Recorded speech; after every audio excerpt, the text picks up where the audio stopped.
Abramos nuestras Biblias en esta mañana en 1 Timoteo, capítulo 4. Como usted sabe, estamos estudiando esta gran epístola de Pablo a Timoteo y estamos regresando a ella después de algo así como un descanso, viendo el capítulo 4. Quiero leerle los primeros 5 versículos para que tenga en mente el tema de nuestro mensaje el día de hoy. Pablo escribe: pero el Espíritu dice claramente que en los postreros tiempos algunos apostatarán de la fe, escuchando espíritus engañadores y a doctrinas de demonios, por la hipocresía de mentirosos que, teniendo cauterizada la conciencia, prohibirán casarse y mandarán abstenerse de alimentos que Dios creó para que con acción de gracias participasen de ellos los creyentes y los que han conocido la verdad, porque todo lo que Dios creó es bueno, y nada es de desecharse si se toma con acción de gracias, porque por la palabra de Dios y por la oración es santificado. La clave de este pasaje es la frase simple en el versículo 1, algunos apostatarán de la fe. El resto del pasaje describe elementos de dicha apostasía. Algunos apostatarán de la fe. En 2 de Crónicas, capítulo 25, está la historia de un rey de Judá, llamado Amasías. Él era el hijo de Joás y el padre de Usías, quien era el rey durante el tiempo de Isaías el profeta. Amasías reinó en Jerusalén 29 años. Las Escrituras dicen de él que inicialmente él hizo lo que estaba bien a los ojos del Señor, pero no con un corazón perfecto dispuesto. Él operó según la religión de Israel por fuera. Él la conocía, la entendía, se condujo a la luz de su ética, pero no con un corazón perfecto. Él tuvo una religión externa sin corazón. Él cumplió con su religión únicamente por fuera. Su corazón no conocía a Dios por dentro, y poco después fue seducido por la idolatría. En ese mismo capítulo, 2 de Crónicas 25, en el versículo 14, dice que él comenzó a adorar a los dioses de Edom, ante los cuales se postró y ofreció incienso. Su vida terminó trágicamente. Él fue asesinado por su propio pueblo. Y el comentario de conclusión en el versículo 27 es que Amasías se desvió de seguir al Señor. Apostatar o dejar la fe no es nada nuevo. Sucede en la actualidad, sucedió en la iglesia de Éfeso, en donde Timoteo estaba cuando Pablo escribió. Sucedió en la historia de Israel con toda persona, desde reyes hasta personas comunes y corrientes. Siempre habrá personas que entienden intelectualmente que se van a conducir externamente conforme a la revelación de Dios, pero no tienen el corazón rendido a Dios. En Hebreos 3:12 dice, aquellos que dejan a Dios demuestran un corazón incrédulo. Y el corazón es el punto medular. Toda esta discusión realmente se refiere a una sola palabra, y esa es la palabra apostatarán. Un apóstata es alguien que deja la fe que conocen, la fe que entienden, y la fe que previamente afirmaron. Un apóstata no es alguien quien nunca supo, sino alguien que supo. No alguien que nunca creyó, sino alguien que inclusive externamente creyó. No es alguien que nunca se condujo, sino alguien que una vez se condujo conforme a la revelación de Dios, pero debido a que el corazón nunca estuvo ahí, debido a que realmente nunca conocieron a Dios, fueron seducidos y atraídos por las voces de las sirenas, de los demonios que están detrás de los ídolos y los sistemas de religiones falsas. Fueron guiados, dice el versículo 1, por espíritus engañadores y las doctrinas de demonios para dejar la fe. Necesito recordarle que toda la religión falsa y todos los ídolos propagan doctrina demoníaca y son activados por espíritus demoníacos engañadores. La religión falsa es el patio de juegos de los demonios. 2 Corintios nos dice que en el capítulo 11, Satanás y sus ángeles se disfrazaron a sí mismos como ángeles de luz y se convierten en promotores de la religión. Llaman a los hombres a adorar aquí o ahí este sistema o aquel sistema, este ídolo o aquel ídolo, pero detrás del sistema y detrás del ídolo hay demonios. Los ídolos son más que tan solo imágenes de talla. Las religiones falsas son más que tan solo sistemas de creencia. Son activados por los demonios desde el comienzo mismo. De hecho, si usted va al Antiguo Testamento, en Levítico 17:7, dice que lo que los hombres sacrifican a los ídolos, lo sacrifican a los demonios. Deuteronomio 32:17, lo que los hombres sacrifican a los ídolos, de nuevo, lo sacrifican a los demonios. Salmo 96, versículos 4 y 5, Salmo 106, versículos 36 al 39, dicen lo mismo. Todos los dioses de las naciones son demonios, ídolos demoníacos. 1 Corintios 10, Pablo dice: aquellos de ustedes que vienen a la mesa del Señor y después se van a adorar en algún altar pagano religioso, no pueden servir la mesa del Señor y la mesa de los demonios.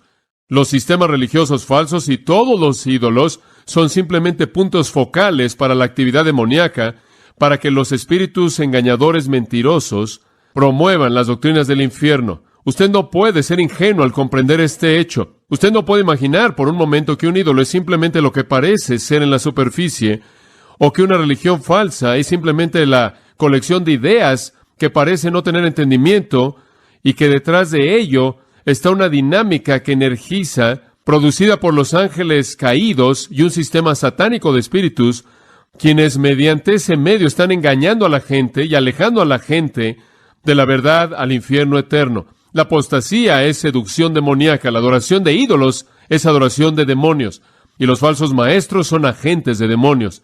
Es así de claro en la palabra de Dios. Las Escrituras nos dicen, sea que usted esté viendo la historia de Israel, o sea que esté tratando con la iglesia, la historia de la iglesia, afirma que desde el término del Nuevo Testamento siempre ha habido un campo de batalla entre Dios y su verdad y el diablo y sus mentiras. Y ese campo de batalla claramente es trazado en las Escrituras, y la pelea se lleva a cabo de manera constante, y Dios llama a la gente a través de la verdad, y Satanás con sus demonios trata de alejar a la gente de la verdad con sus mentiras infernales. Ahora, actividades como esas se estaban llevando a cabo en Éfeso cuando Timoteo estuvo ahí. La presencia de los falsos maestros ya se ha indicado.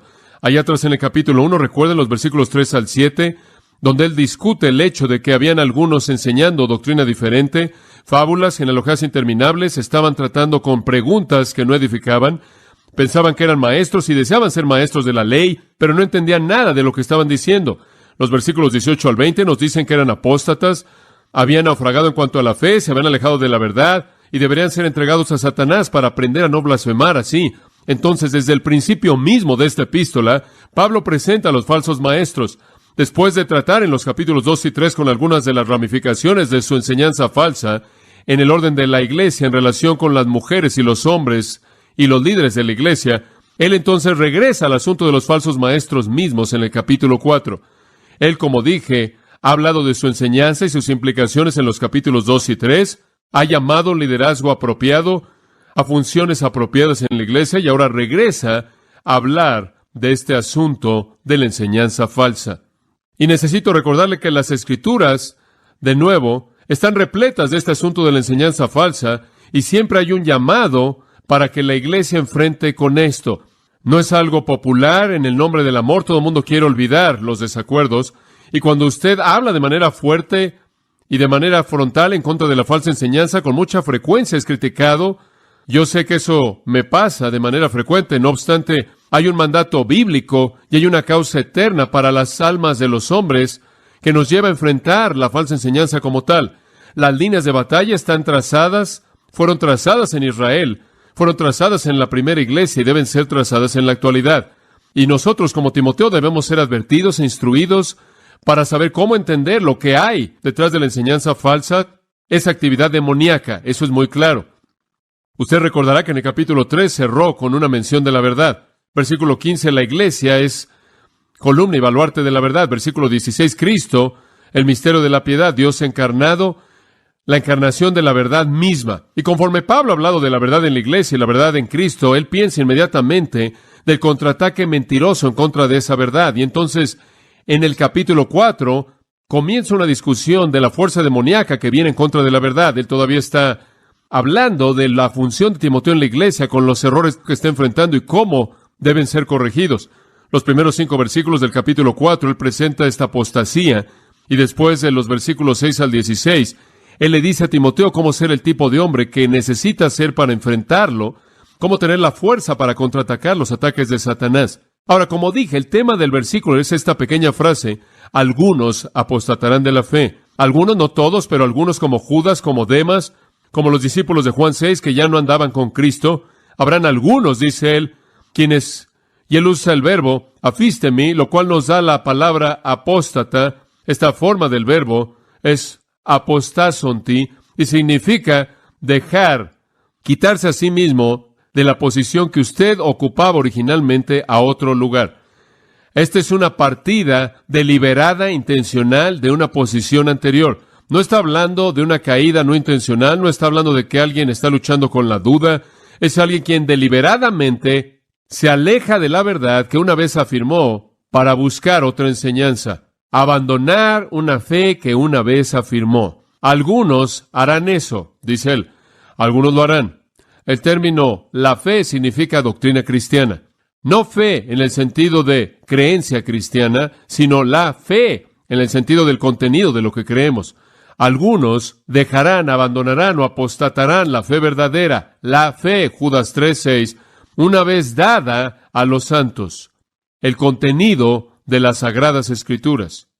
Los detractores que entienden, que externamente afirman, que se conducen de una manera que refleja dicha afirmación, pero que no tienen un corazón para Dios, sino que más bien tienen un corazón incrédulo, y bajo el engaño de los demonios dejarán la fe. Pablo dice, Timoteo, debes esperar eso. Algunos lo harán, y debes saber cómo enfrentarlo. Entonces, al darnos instrucción acerca de este asunto de la apostasía, hay 6 características tras bambalinas conforme vemos a los apóstatas. Pablo nos da estos, son muy elementales, son muy útiles para nosotros. Número 1, es que son predecibles. No debemos sorprendernos, no debe alarmarnos, debemos estar listos para reconocer la apostasía. Es predecible, versículo 1. Pero es una mejor traducción de la palabra de el Espíritu. Dice, ahora está diciendo tiempo presente, claramente, que, y procede a decir, algunos apostatarán de la fe. En otras palabras, este es el resultado del conflicto, y el Espíritu ha dicho que sucederá. Es absolutamente predecible. En contraste con la verdad de los versículos 15 al 16, pero viene la mentira, y el Espíritu dice, algunos apostatarán de la fe. El Espíritu lo dice claramente, de manera explícita, directa, clara, en palabras bien definidas. Eso es lo que significa.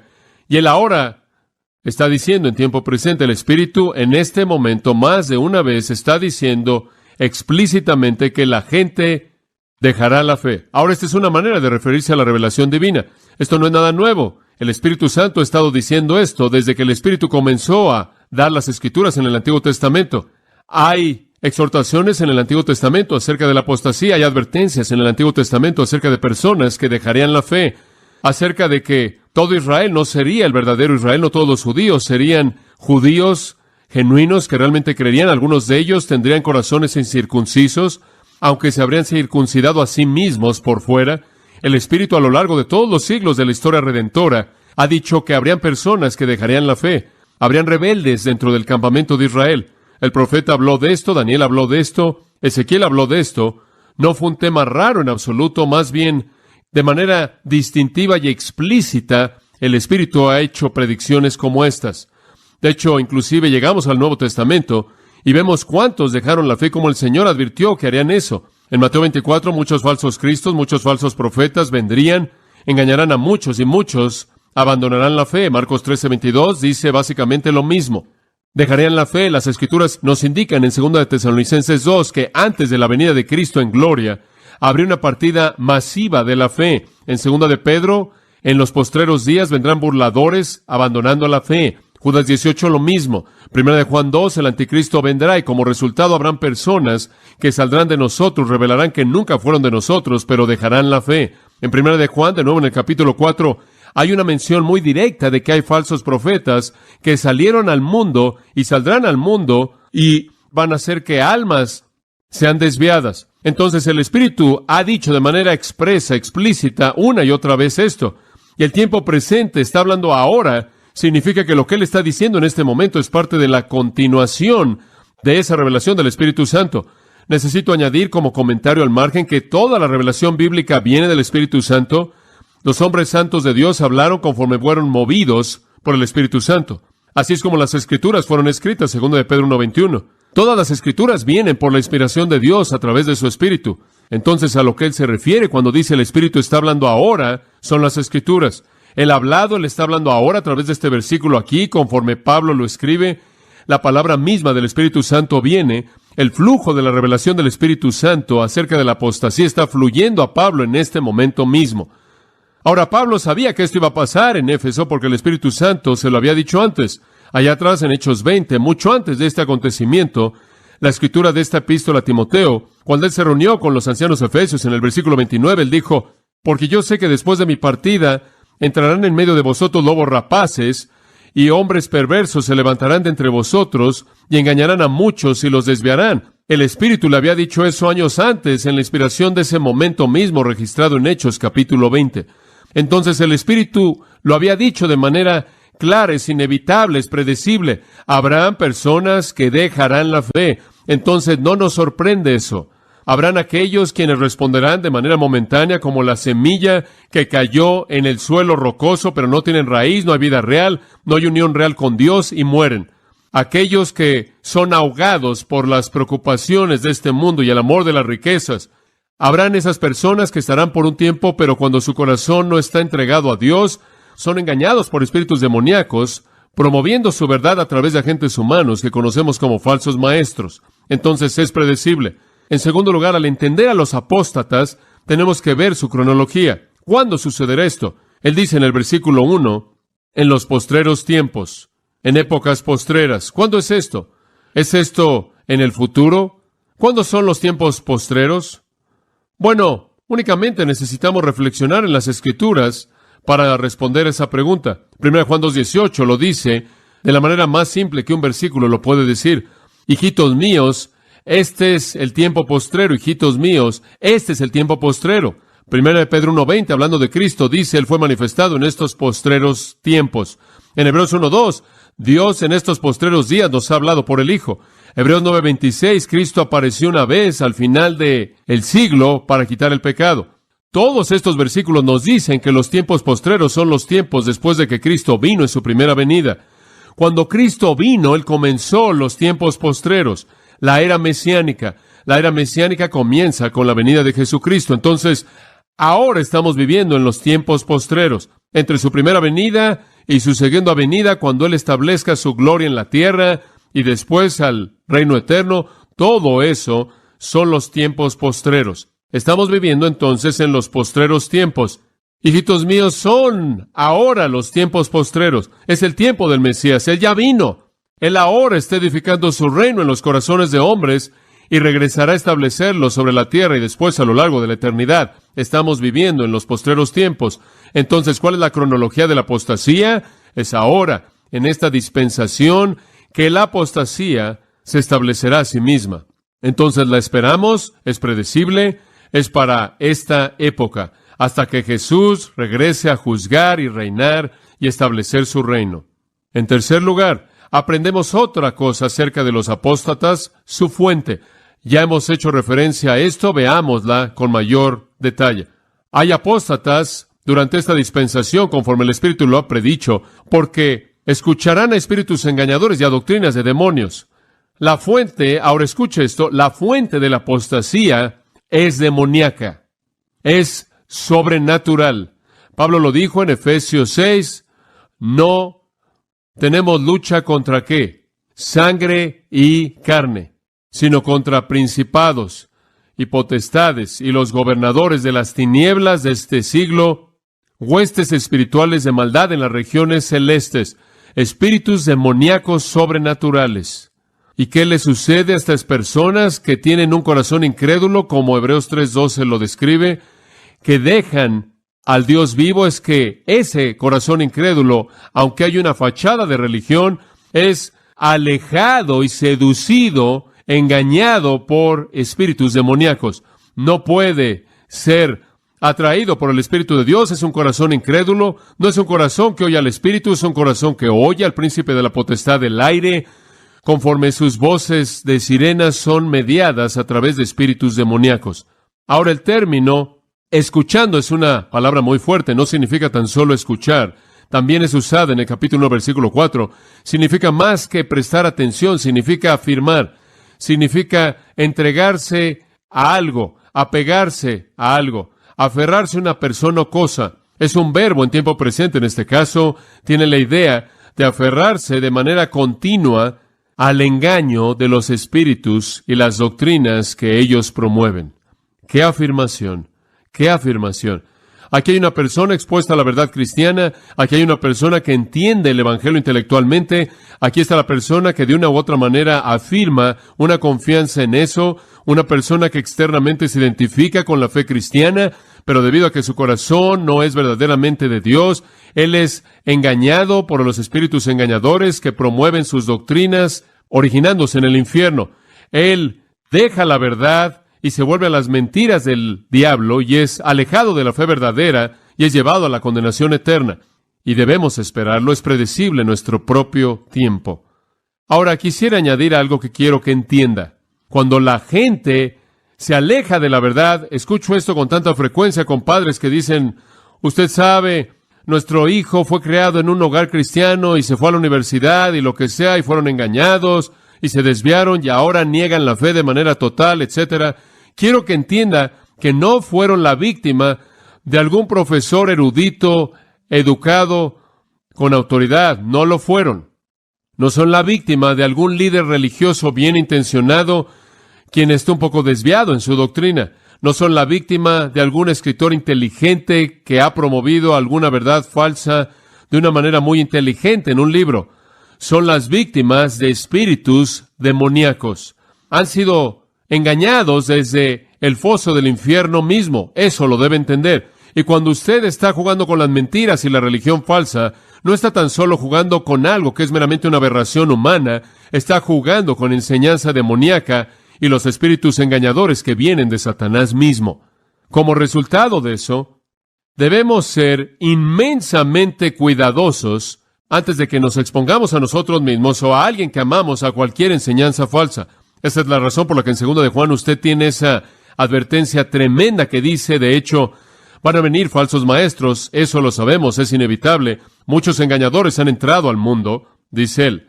Y después él dice, si vienen a su casa, ni siquiera les permitan entrar y les digan bienvenidos. Si lo hacen, participan de sus malas obras, evítenlos, manténganse alejados de ellos, no los escuchen.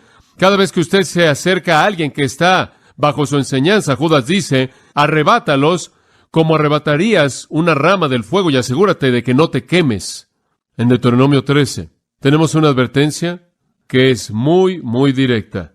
El Espíritu de Dios le dice a Israel, si oyes un reporte en una de tus ciudades, en tu tierra, tú oyes este reporte, que ciertos hombres impíos, que han salido de ti, y han instigado a los moradores de su ciudad, diciendo, vamos y sirvamos a dioses ajenos que vosotros no conocisteis.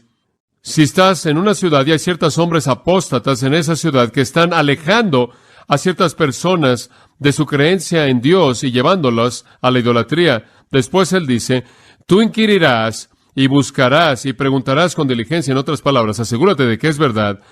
Y si pareciere verdad, cosa cierta, que tal abominación se hizo en medio de ti, esto es lo que vas a hacer, irremisiblemente herirás a filo de espada a los moradores de aquella ciudad, destruyéndola con todo lo que en ella hubiere, y también matarás sus ganados a filo de espada, y juntarás todo su botín en medio de la plaza, y consumirás con fuego la ciudad y todo su botín, todo ello, como al oro no, como holocausto a Jehová tu Dios, y llegará a ser un montón de ruinas para siempre, nunca más será edificada, y no se pegará a tu mano nada del anatema, para que Jehová se aparte del ardor de su ira, y tenga de ti misericordia, y tenga compasión de ti.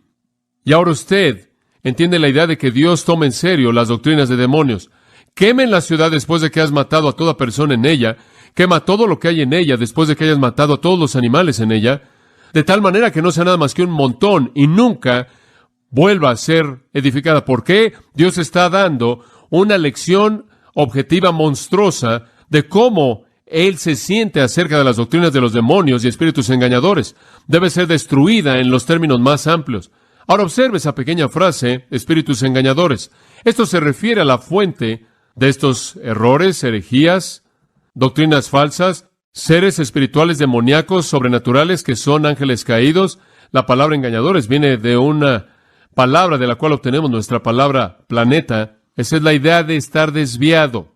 Esos espíritus que quieren desviarlo de la verdad, que quieren alejarlo de la verdad, llegó a significar seducir o engañar. En contraste al Espíritu Santo bendito, en Juan 16:13 dice, cuando el Espíritu venga, os guiará toda ¿qué? Verdad. El Espíritu lo lleva a toda la verdad. Estos espíritus lo llevan a todo el error. Seducen, alejan, engañan y son poderosos. Son los principados en contra de los cuales la iglesia debe luchar. Y con lo que lo engañan a usted son con las enseñanzas de demonios. El mundo está lleno de enseñanza demoníaca. Cualquier cosa que contradice la palabra de Dios no es algún invento humano o alguna aberración humana, es una enseñanza de demonios. Están detrás de todo esto. Ese es un genitivo subjetivo. Doctrinas de demonios no significa enseñanza acerca de demonios.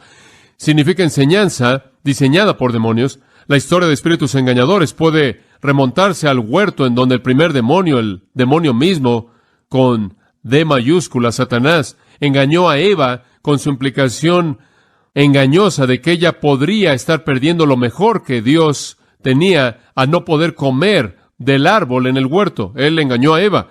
Y dichos engaños son presentados a lo largo de la historia de las Escrituras y los ve hasta Apocalipsis. Y usted tiene un vistazo en el libro de Apocalipsis de todo el engaño de los demonios al final de la historia del hombre. Entonces, desde Adán hasta Apocalipsis, es una historia de espíritus engañadores que están promoviendo doctrinas de demonios, presentándosela a almas humanas. La enseñanza falsa no viene de hombres inteligentes, viene de demonios. Y esa es la razón por la que no se puede exponer a ella. Esa es la razón por la que es tan maravilloso que sus hijos estén bajo la enseñanza de aquellos que enseñan la palabra de verdad. Ahora quiero decir que no toda la enseñanza demoníaca superficialmente se ve demoníaca. Algo de esta enseñanza es más sutil que eso. No toda es ocultismo. Alguna parte de esta es tan sutil, de hecho es tan sutil que ni siquiera podemos reconocerla como tal, a menos de que veamos con mucho cuidado. Me pareció interesante esta semana leer en el periódico USA Today, en su sección de opinión, una entrevista con el hombre que encabeza la organización llamada Los Anónimos Fundamentalistas. Es como los apostadores anónimos o alcohólicos anónimos. Es para personas que están tratando de liberarse de la ansiedad y la presión y la depresión y las circunstancias que piensan que tienen en su vida debido a una orientación con el fundamentalismo. Eso me parece muy curioso, muy curioso.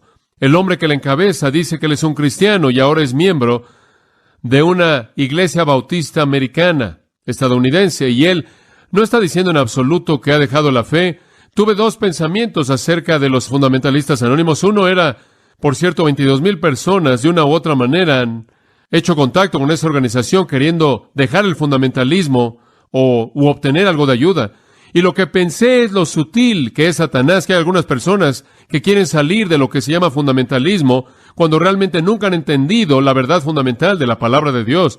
En lo que se han enfrascado no fue nada que más o menos legalismo, un legalismo que debilita, que no trae satisfacción, que realmente no trae espiritualidad verdadera a su corazón, y están dejando algo que no es cristianismo fundamental en absoluto, sino simplemente un sustituto legalista con su propio código de obras mediante el cual usted llega a tener una relación correcta con Dios.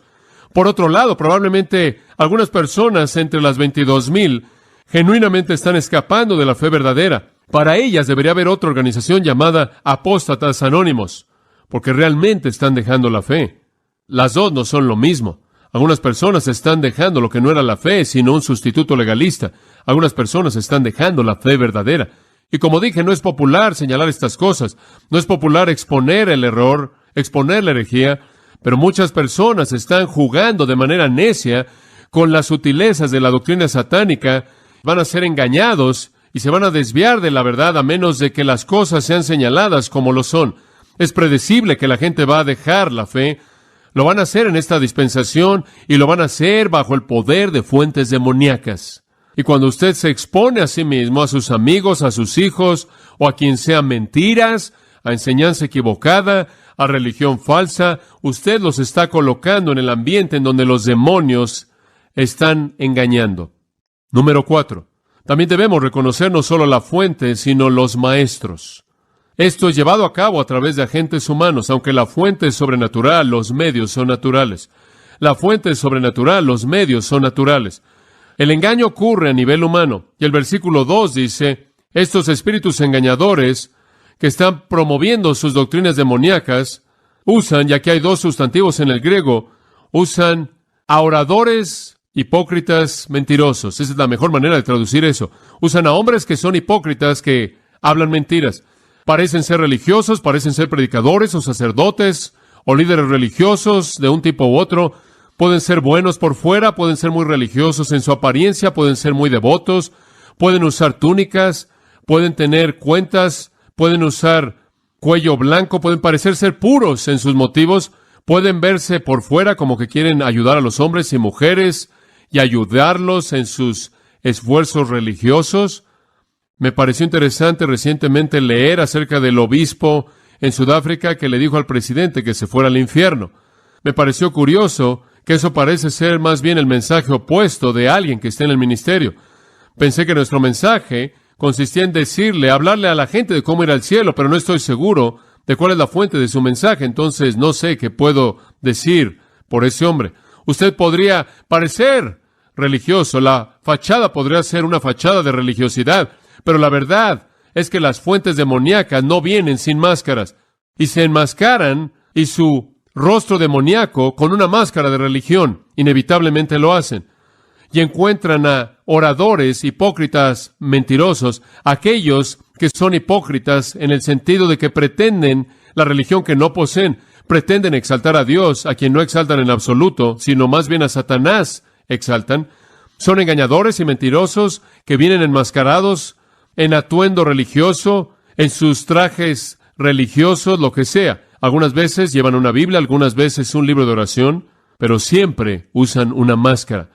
Son promotores de mentiras. Podrá ser un profesor, entre comillas, en una universidad cristiana, podrán estar en un seminario, entre comillas, cristiano, podrán estar en alguna iglesia, en algún lugar, quizás escriban un libro, van a encontrar una audiencia y van a promover su doctrina infernal bajo la dirección de espíritus engañadores que sin duda alguna no solo engañan a la gente a través de ellos, sino que también los han engañado a ellos.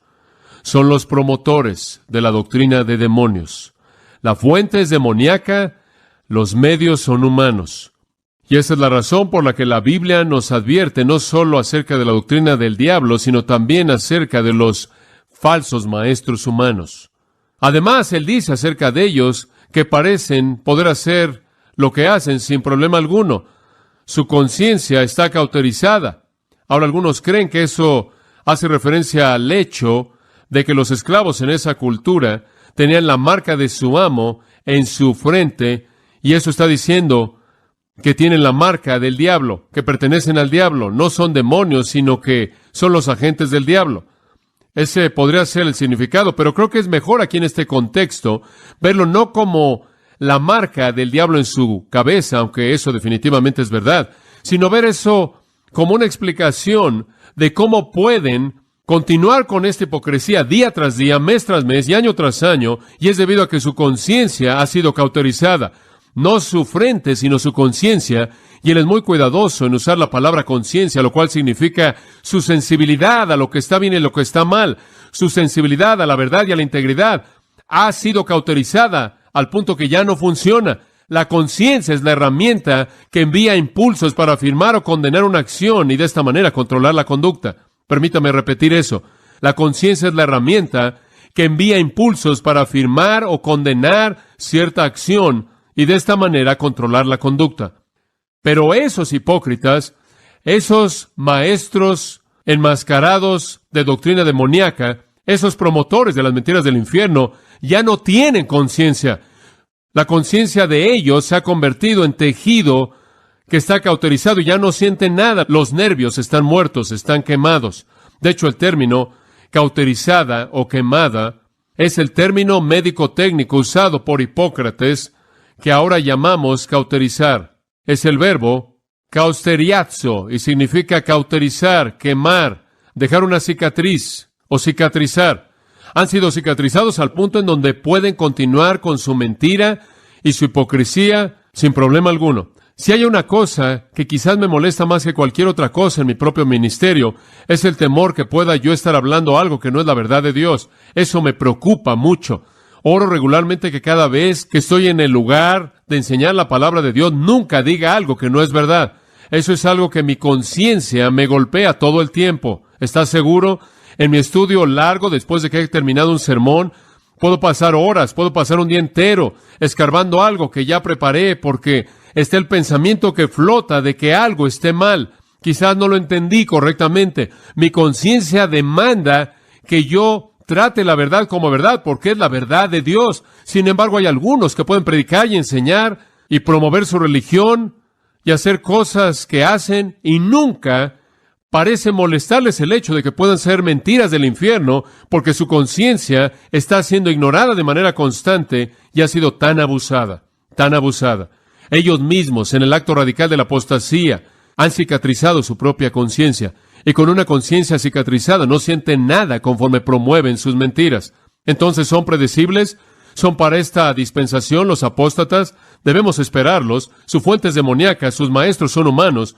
Veamos su enseñanza. Número 5. Y esto es simplemente una muestra. Esto es lo que estaba pasando ahí. Cualquier otra cosa que las Escrituras es su enseñanza. Pero observe la sutileza de esto. Esto es lo que enseñaban. Versículo 3. Prohibirán casarse y mandarán abstenerse de alimentos. Se estaban concentrando en dos cosas. Una era que si quería ser espiritual y si quería conocer a Dios, si quería poseer salvación, no debía casarse. En segundo lugar, tenía que abstenerse de alimento. Broma. Significa aquello que es comido. Esto es típico del estilo de Satanás. Al principio no parece estar tan mal.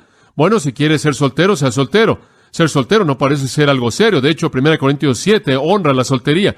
Y si no quiere comer, eso está bien. Hay un lugar para el ayuno, hay un lugar para una dieta más bien austera. No queremos exagerar esto, pero ese no es el punto. El punto es que estaban buscando mediante medios ascéticos, mediante la negación personal, el alcanzar la espiritualidad. En otras palabras, la salvación para ellos dependía de aquello de lo que se negaban.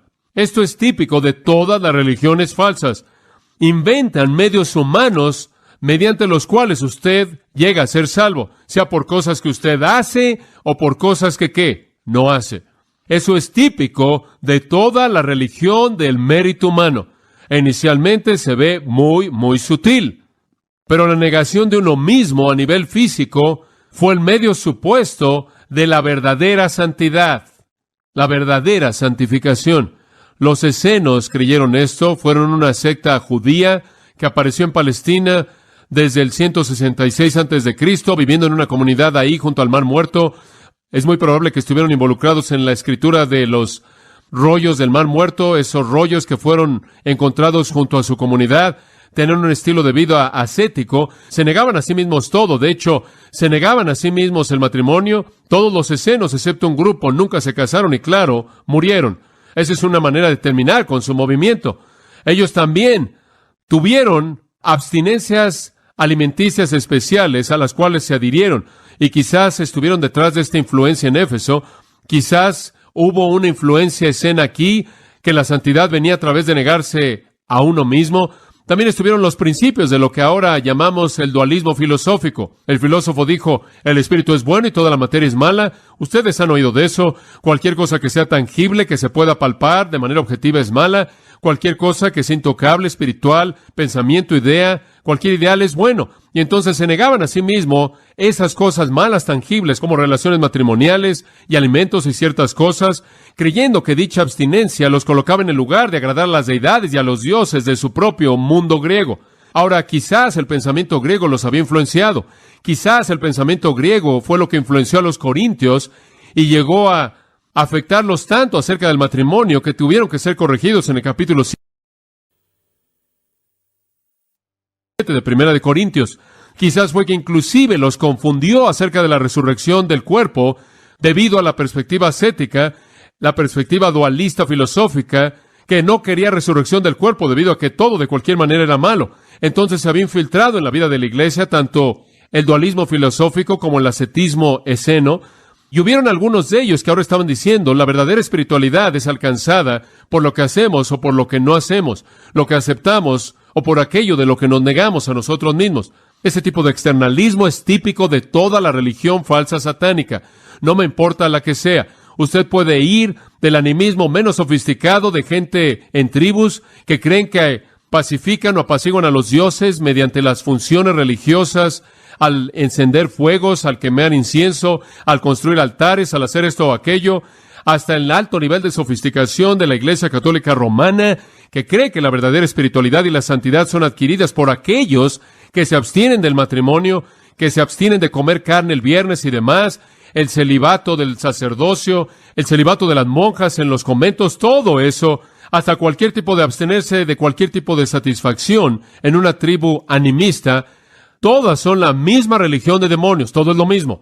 No hay espiritualidad en forma alguna relacionada con lo que usted hace o no hace, lo que usted acepta o aquello de lo que se abstiene en términos de esas cosas que son dadas por Dios para que el hombre las disfrute. Y ese es el punto de Pablo. Esa es la razón por la que en Colosenses 2, versículos 16 al 23, él dice que nadie los juzgue con respecto a lo que comen, a lo que beben, a que guarden o no un día de fiesta, si guardan o no una luna nueva, si guardan o no un día de reposo. Esas son tan solo sombras. La realidad está aquí en Cristo. No dejen que nadie los obligue a conformarse a algún tipo torpe de adoración de ángeles. No dejen que nadie les diga no toquen, no palpen, no manejen ese tipo de enfoque ascético de la vida. Eso es inaceptable, dice él, porque vosotros estáis completos en Cristo. Ese tipo de manera de pensar se desarrolló en el siglo II hasta llegar al gnosticismo a gran escala, inclusive en el siglo IV, y los gnósticos, viendo todo en el área física y en el área carnal y demás, lo vieron como algo malo. Ese no es el caso, pero ese es típico de la religión demoníaca. Como puede ver, la religión verdadera dice el Señor lo ha hecho todo.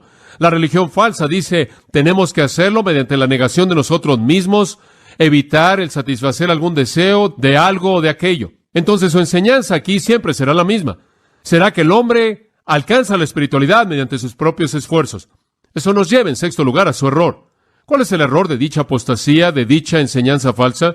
Los versículos 3 al 5 lo presentan de manera muy breve. Olvidaron que Dios ha creado todo esto para que sea recibido con gratitud. Dios creó el matrimonio, Dios hizo el matrimonio, Dios tomó a Adán y le dio una esposa y se casaron, ¿verdad? De hecho, Pedro llama al matrimonio la gracia de la vida.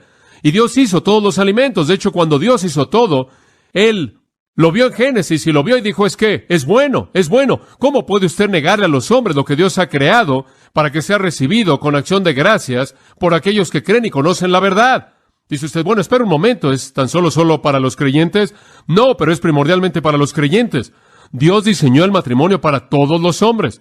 Dios diseñó el alimento para todos los hombres, pero especialmente para los creyentes. ¿Por qué? Escuche con atención. ¿Sabe por qué Dios hizo el matrimonio? Por la misma razón que hizo cualquier cosa, para su propia gloria. ¿Sabe por qué Dios hizo todo el alimento? Es increíble. ¿Sabe una cosa? Dios pudo tan solo haber hecho un tipo de alimento y que hubiera estado ahí para todo el mundo para siempre. Pero ¿por qué Dios hizo el rango tan grande de variedad de alimentos? Lo hizo para que Él fuera, ¿qué? Glorificado. Pero el mundo come el alimento y el mundo disfruta el matrimonio y el mundo nunca considera aquel que se los dio, ¿verdad? Entonces, en el sentido más verdadero, el matrimonio, el alimento, toda cosa buena que Dios hizo, lo hizo primordialmente para aquellos que creen y conocen la verdad. ¿Por qué? Porque si fueron hechos para su gloria, las únicas personas que cumplen ese propósito son las personas que lo conocen, porque somos solo nosotros los que le damos gloria por ello. Somos aquellos los que agradecemos a Dios por nuestro matrimonio. Somos los que le agradecemos por nuestro alimento. Somos los que mostramos nuestra gratitud. Entonces, en el sentido más puro, elevado y verdadero, todo lo que Dios jamás hizo, lo hizo para aquellos que creen y conocen la verdad. ¿No es eso una maravillosa afirmación? El mundo sí lo disfrutan, se benefician del matrimonio, se benefician del alimento, pero ellos nunca fueron la razón por la que Dios lo dio, porque la razón por la que Él lo dio fue para su propia gloria, y solo los creyentes pueden devolverle eso a Él. Entonces Dios hizo toda cosa buena, lo hizo para nosotros. Qué torpe es venir y negar el matrimonio y negar ciertos alimentos y pensar que usted es santo, cuando lo que usted realmente está haciendo es que le está negando a Dios el derecho de ser glorificado por la belleza de lo que Él nos dio. Más vale que usted se case y coma de todo lo que Él proveyó y lo alabe en lugar de pensar que usted es santo al abstenerse de esas cosas. El versículo 4 continúa, porque todo lo que Dios creó es, ¿qué? Inherentemente excelente, kalos, toda creación de Dios, y creo que él se está refiriendo tanto al matrimonio como al alimento, porque todo lo que Dios creó es en sí mismo inherentemente bueno, y nada es de desecharse, si se toma con acción de gracias. Ese es el propósito. Ahora ahí está la clave de nuevo. Dios nos lo dio para que nosotros, ¿qué? Le agradeciéramos.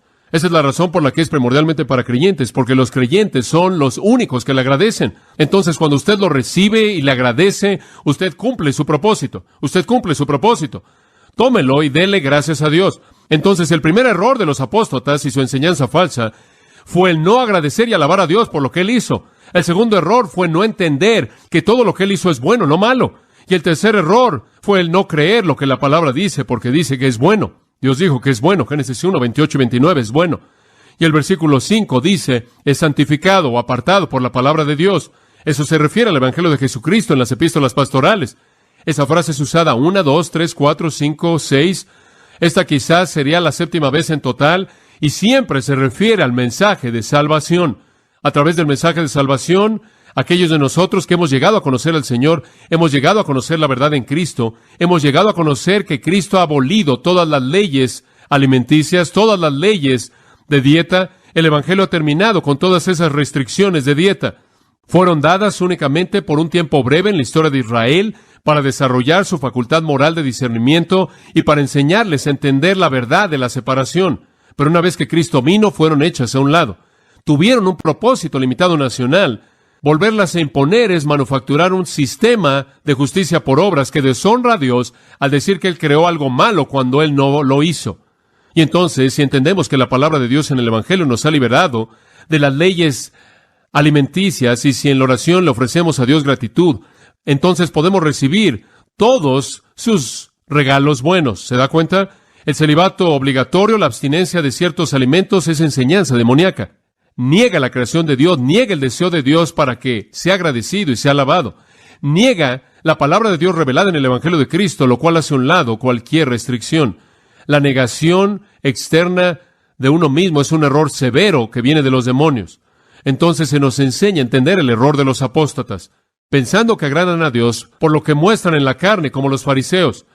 Desagradan de manera severa a Dios y siguen las mentiras de demonios. Amasías hizo lo que estaba correcto por fuera, pero nunca tuvo un corazón por Dios. Se alejó del Señor, y eso nos lleva a donde necesitamos estar. ¿Dónde está su corazón? Ese es el punto. Inclinémonos en oración. Por tan solo otro momento, pensemos en estos asuntos serios que vemos en las Escrituras, asuntos eternos. No sé en qué confía usted para tener una relación con Dios. Solo puedo esperar y orar que no sea en algún tipo de sistema en el que se niega a sí mismo algunas obras que usted haya hecho. El Evangelio de Jesucristo ha venido a presentar salvación a usted por gracia mediante la fe. Usted debe creer en Cristo y Él en su gracia le da la salvación, la cual usted nunca se podría ganar fuera por algo que hiciera o no hiciera. Y una vez que usted se ha convertido en cristiano, usted es liberado de todas las restricciones y todos los regalos, bendiciones buenas que Dios provee, usted puede tomarlas, recibirlas y ofrecerle gratitud y alabanza. Y esa es la razón por la que Él las dio en primer lugar, para que redundaran para su gloria, lo cual únicamente sucede a través de aquellos que creen y conocen la verdad.